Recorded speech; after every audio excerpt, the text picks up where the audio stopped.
Hey everybody, my name is Brandon Henderson and I am here at the Bricks and Minifigs in Orem, Utah. I'm not really a Lego guy, but today I'm hoping that I can become a Lego man and maybe my father will finally love me. In order for you to be a real Lego fan, you've got to be able to build the Millennium Falcon for some reason that I don't understand. And this isn't even the real one. The real one is 10,000 times bigger. It's the size of this entire room. If you can't handle it, you're basically just stuck with Duplo, which I thought was like that hip hop guy, or Diplo. Is that a DJ? I'm old. But one of the questions that I have is why this set specifically? Why not an X-Wing? Why not make your dad proud and build the USS Enterprise? Do you want to know why? I'll tell you why. Because we're nerds, not losers. Either way, I'm going to build this by the end of this video. Not this one, the real one. The one that takes 3 or 4 hours, I've heard. At $850, the UCS Millennium Falcon costs as much as a 2002 Honda Civic, or roughly the same price as 16 eggs. One of these will allow you to travel the galaxy in 12 parsecs. The other will get you to an Arby's, probably. And while the price tag is high, it is the cost of admission to true Lego fandom. But before I get too far ahead of myself when it comes to building the Millennium Falcon, I'd like to talk about and learn about a few more rules of the road when it comes to being a true Lego fan. One of the #1 rules about being a Lego fan, don't make jokes about stepping on a Lego. It makes you look weak.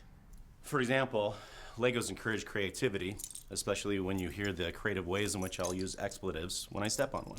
Stepping on a Lego is like tax season. Painful, unavoidable, and somehow always worse than you expected. I stepped on a Lego and it caused me so much pain that I now owe it alimony. The pain of stepping on a Lego is so universal that I think we should replace the highest level on the ouch scale at a hospital with the photo of a Lego. The difference between stepping on a nail and stepping on a Lego is the difference between tetanus and Tetris. If you'd like to get more likes on the videos you post of your baby on social media, post them taking their first steps in a room riddled with Legos. If you step on a crack, you'll break your mother's back. If you step on a Lego, she'll become a massive Star Wars fan with really strong opinions about the prequels.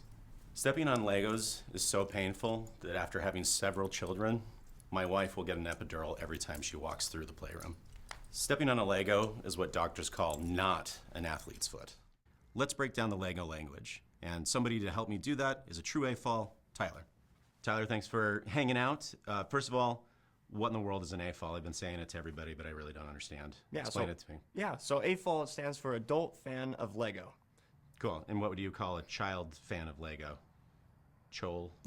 Troll, I guess. Is there a word? No, it's just... Get on it. So AFOL, that's like an elite tier of Lego nerds. I can say nerds? Yeah.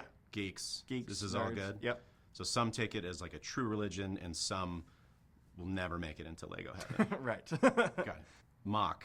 Explain that one to me, Brum. Yeah, so MOC stands for My Own Creation, so M-O-C. So it's not, doesn't come out of a box. You're coming to something like this, a table full of loose Lego, and you're figuring it out from scratch, which is not something I could ever do in a million years. So what you're telling me is that while building from instructions is fine, you can't expect anybody to call you Lego Nardo Block Vinci. Okay, the real thing, the real question that I have is this word swooshability. This is a real thing. Yes. Please explain this to me. Yeah, so swooshability is just simply the ability to grab a Lego set and you're able to swoosh it around like a spaceship. Like if you were to take the Millennium Falcon and you can grab hold of it and it doesn't shatter in your hands and you can swoosh it around and make the fun Star Wars sounds and the pew pew sounds, then that is what you call swooshability.